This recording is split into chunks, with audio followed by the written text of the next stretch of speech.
요한 웨슬레와 조지 휘필드의 이야기입니다. 동시대 인물들이었고요. 큰 부흥의 역사를 이룬 두 믿음의 거성이에요. 근데 둘이서는 교리상의 차이가 있었기 때문에 의견이 맞질 않았습니다. 그래도 나름대로 수많은 사람들을 복음 증거를 통해서 예수님을 영접게 했던 그 한 시대의 부흥을 이끌었던 인물들입니다. 이런 모든 배경 가운데 어떤 분이 어느 날 웨슬레에게 찾아가서 이런 난감한 질문을 했어요. 만약에 당신이 천국에 갔을 때에 조지 휘필드를 만날 수 있을 것이라고 생각하십니까? 그때 웨슬레가 대답하기를 나는 천국에서 그를 보지 못할 것입니다. 그때 되묻기를 그러면 휘필드가 천국에 못 갔던 그런 말씀입니까? 라고 다시 한번 물을 때 아니요, 그게 아니라 휘필드는 천국 보좌 하나님 가장 가까운 곳에 위치해 있을 것이고 나는 저만치 멀리 떨어진 자리가 내 위치일 것이므로 그를 보지 못할 것입니다 라고 겸손한 마음으로 또 그를 사랑하는 마음으로 대답을 했다고 합니다. 여러분, 우리가 오늘 성탄 예식을 치렀죠. 예수 그리스도의 십자가를 믿고 받아들이신 모든 성도들은 참여했죠. 그래도 성도들 가운데 의견이 다 같을 수는 없어요. 다를 수는 있지만 그도 천국에 가고 나도 천국에 가는 거예요. 그리고 예수 안에서 십자가의 사랑으로 서로 섬기고 또 사랑을 실천해야 될 줄을 믿으시는 여러분들 되시길 바랍니다. 우리가 천국에 갈 때 세 가지를 가지고 가는데 첫 번째, 나 자신 예수 그리스도를 믿고 영접했으므로 내가 천국에 갑니다. 그리고 또 뭘 가지고 가는가? 내가 전도했던 영혼, 그 사람도 천국에 입성하게 되어 있습니다.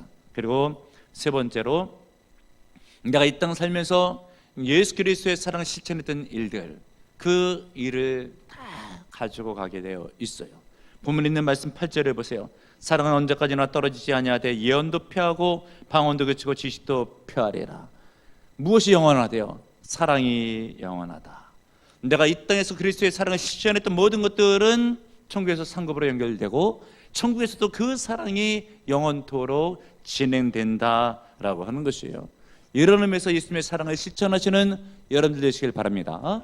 그리고 그 사랑에 대해서 실천하기 위해서 사랑이 무엇인지 깨닫고 또 사랑을 실천할 수 있도록 은혜를 받아야 되는데, 우리가 지난 주일날 이어서 몇 가지 사랑의 덕목을 오늘 성경 본문에서 살펴보기를 원합니다. 특별히 5절 중반절을 보시면 자기의 유익을 구하지 아니한다 라고 되어 있죠. 사랑은 자기의 유익을 구하지 않는 거예요.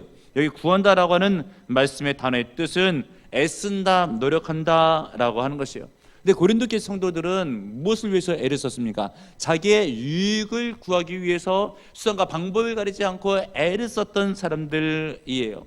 그래서 바울 사도는 펜을 들고 편지 쓸 때 그것은 사랑이 아니다, 사랑은 자기의 유익을 구하지 않는 것이다 라고 했어요. 그런데 그 당시 고린도교 성도들만 그런 것이 아니고 오늘날 현대를 사는 성도들 가운데서도 예수는 믿으나 삶 가운데서도 나름대로 자기만 위하는, 자기만 생각하는 자기 중심적인 사고와 이기적인 마인드가 있다고 하는 것이 가슴 아픈 현실이라고 하는 것이죠.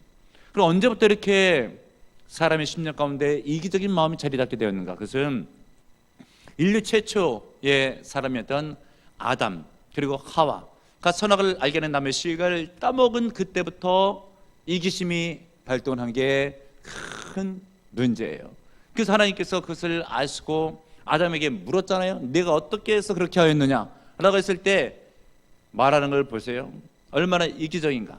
어찌 보면 하나님께 핑계대는 듯하고 또 하와가 큰 문제인 것 같지만 실은 본인이 따먹었잖아요. 그런데도 하는 이야기가 하나님께서, 여호와 하나님께서 내게 주신 이 여자가 나에게 줌으로 내가 먹었나이다. 이기적인 그런 발설이에요. 그리고 하와는 어떻게 대답했습니까? 하와야, 너는 어찌해서 그랬는가? 뱀이 유혹해서 그랬습니다 라고 이야기를 했어요. 결국은 결혼생활 화목하지 못했고 에덴 동산에서 추방당하게 되었고 고난이 오고 죽음을 겪는 그런 인생으로 전락하게 되었고, 그 이후에 성경 역사를 보고 또한 이 시대 역사를 봐도 안타까운 일들이 굉장히 많이 발생하고 있어요. 이기적인 것들 때문에 문제가 발생하고 그것 때문에 가정이나 교회나 공동체가 힘든 일들을 겪는다라고 하는 것이죠. 여호수아 7장 말씀에 보게 되면 아이성 전투에서 이스라엘 백성들이 크게 실패하고 수많은 사람들이 죽어요. 그 이유는 어디에 있는가? 여호수아 6장에 나오고 있는 여리고성 점령 때 전리품을 절대 손대지 말라라고 했는데 이스라엘 백성 가운데서 아간이라고 하는 사람이 훔쳐가지고 몇 개를 숨겨두었어요. 하나님 보실 때 큰 범죄예요. 결국 하나님의 범죄로 아이성 전투 때에 이스라엘이 피하는 이렇게 있게 됐을 때 수천 명의 사람들이 목숨을 잃게 되었어요. 그러나 여러분, 믿음의 조상 아브라함은 다릅니다. 성경을 보겠어요. 창세기 13장 9절의 말씀.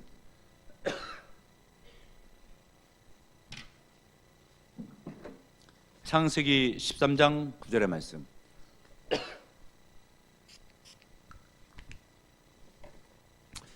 철수묘리 다 같이 한 목소리로 읽겠습니다. 시작. 내 앞에 온 땅이 있지 아니하냐.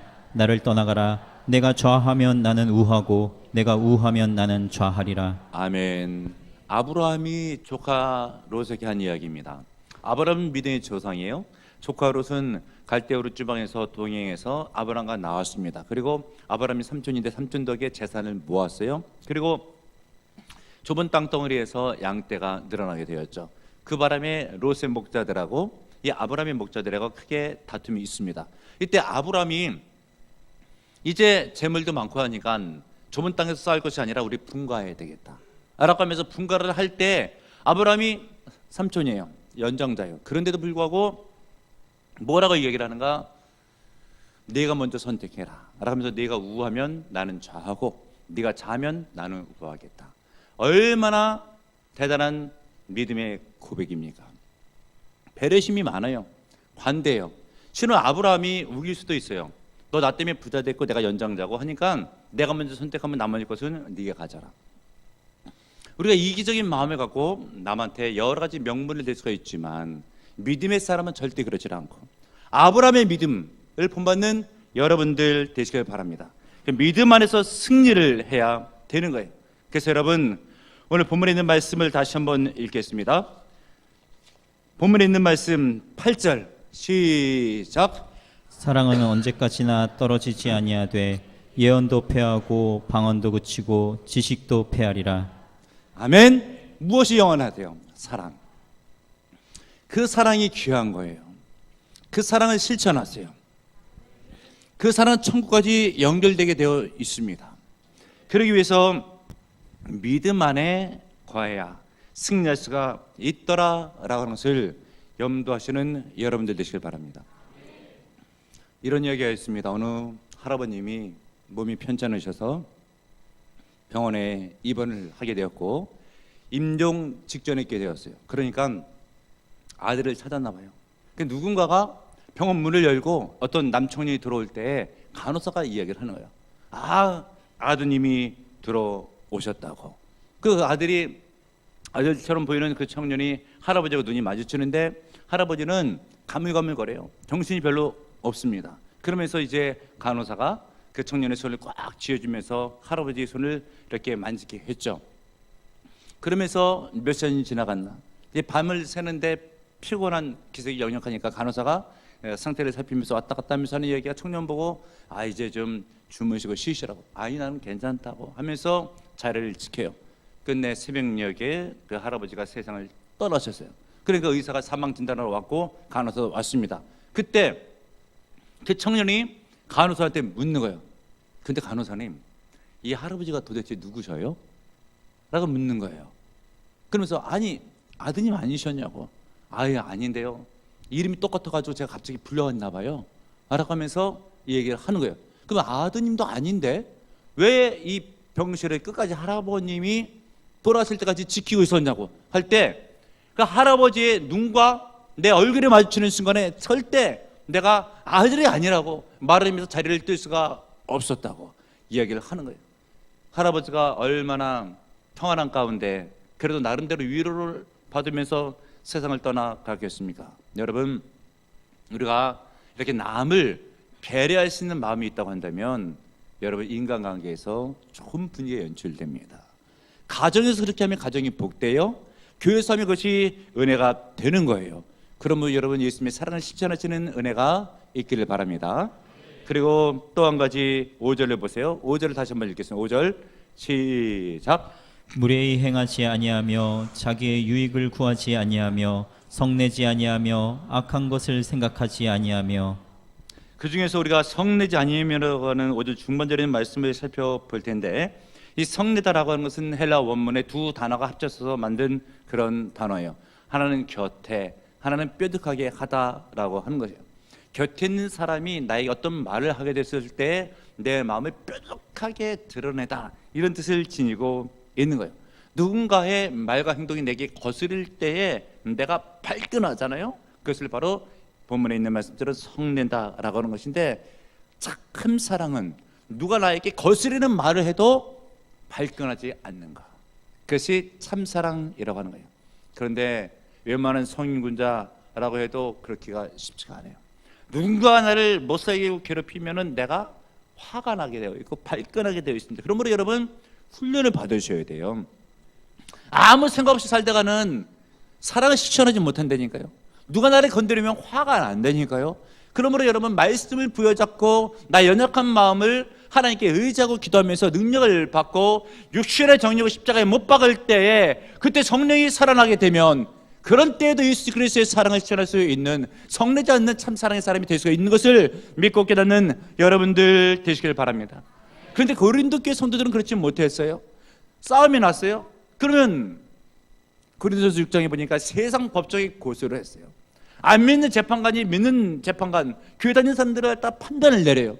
성경에서 보게 되면 그것이 하나님께 영광이 되지 않아요. 세상 법정에 끌고 가지 말라고 그랬어요. 그런데도 불구하고 끌고 가는 거예요. 교회가 뭐가 되겠고 하나님의 영광이 뭐가 되겠고 내 모습과 지체의 모습이 무엇이 되겠습니까?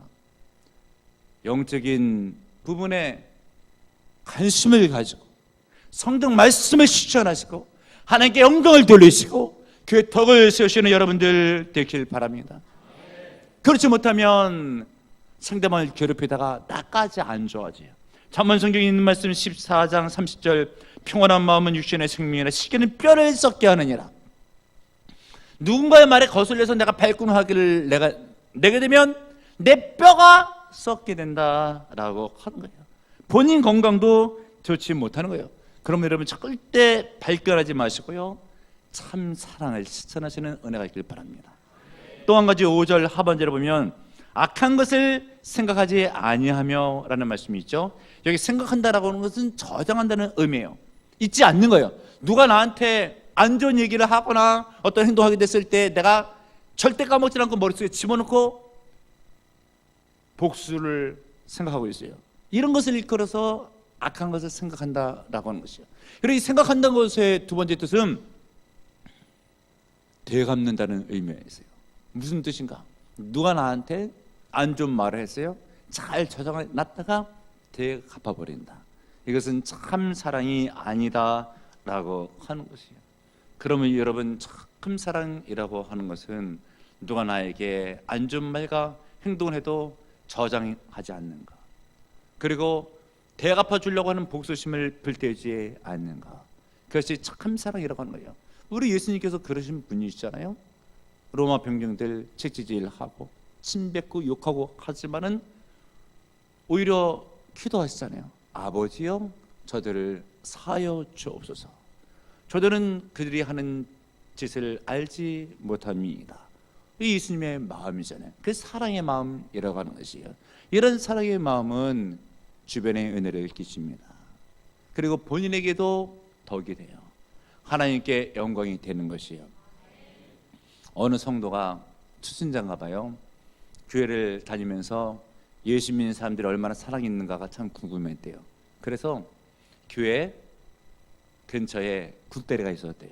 그래서 사람들이 많이 지나가는, 교회 사람들은 반드시 그 굴다리를 통과해야 되는데 어느 날 모자를 푹 눌러 쓰고 허름한 옷을 뒤집어 쓰고 노숙자처럼 아마 행세해서 있는 거예요.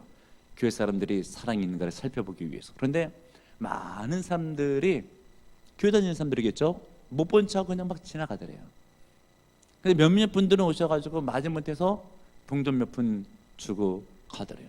그런데 예수를 믿는지 안 믿는지는 잘 모르겠으나 어떤 특이한 사람이 이게 가까이 다가오더니 한마디를 하는데, 제가 당신을 도와드리고 싶지만 주머니에 돈이 없네요 라고 하면서 손을 꽉 붙잡아주면서 용기를 잃지 마시라고, 힘을 내시라고 그렇게 하면서 돌아갔대요. 그런데 그 테스트한 사람이 저녁에 글을 썼대요. 그날 내가 가장 큰 위로를 받게 된 것은 주머니에 있는 돈을 나에게 건네준 사람이 아니라 따스한 말 한마디로 나에게 위로했던 그 사람이 참 나에게 큰 힘이 되었다라고 결론을 지었대요. 성경 말씀에도 유사한 말씀이 있어요. 1만마디의 방언보다 깨달은 하나님의 말씀의 5마디가 더 큰 힘이 된다고 하는 것이에요. 여러분, 사랑이 담긴 말, 남에게 힘을 줘요, 용기를 줘요, 위로를 줍니다. 우리가 교회에서 이렇게 신앙생활하거나 가정에서 생활할 때에 자기만 생각하고 남을 배려하지 않고 또 내가 당한 것은 까먹지 않고 심증에 뒀다가 되갚아준다고 하면 가정이나 교회나 인간관계 엉망돼요. 하나님 영광 거두지를 못하셔요. 내게 덕이 되질 않습니다. 그러나 예수의 사랑을 심증에 품고 내 유익을 구하지 아니하고 다른 사람들의 온전치 못한 말과 행동에도 성내지 아니하고 발끈하지 아니하고 저장하지 않고 되갚지 않고 예수 그리스도의 십자가의 사랑을 갖고 믿음으로 살면 하나님께 영광이요, 내가 속한 공동체에 은혜 충만하고 내 인생이 복이 되는 거예요. 이런 사랑으로 승리하시길 주님의 이름으로 축복합니다. 주님 감사드립니다. 예수의 피로 구원받은 성도들, 이기적인 심령 버리고 다른 사람들의 말과 행동에 발끈 성내지 아니하며 악한 것을 머릿속에 저장하지 아니하고 되갚지 아니하며 예수의 참사랑을 실천하여 내 인생을 덕이 되게 주변에 있는 사람에게 또한 은혜를 끼치며 하나님께 영광을 돌리며 내가 속한 공동체 위에 하나님의 은혜를 전달해주는 믿음으로 승리하길 아버지 하나님이 간절히 원할 때 아버지 하늘에 물려시고 은혜를 내려 주시옵소서, 사랑의 능력을 내려 주시옵소서, 가정과 교회는 회복되게 하옵소서. 예수님의 이름으로 기도합나이다. 아멘.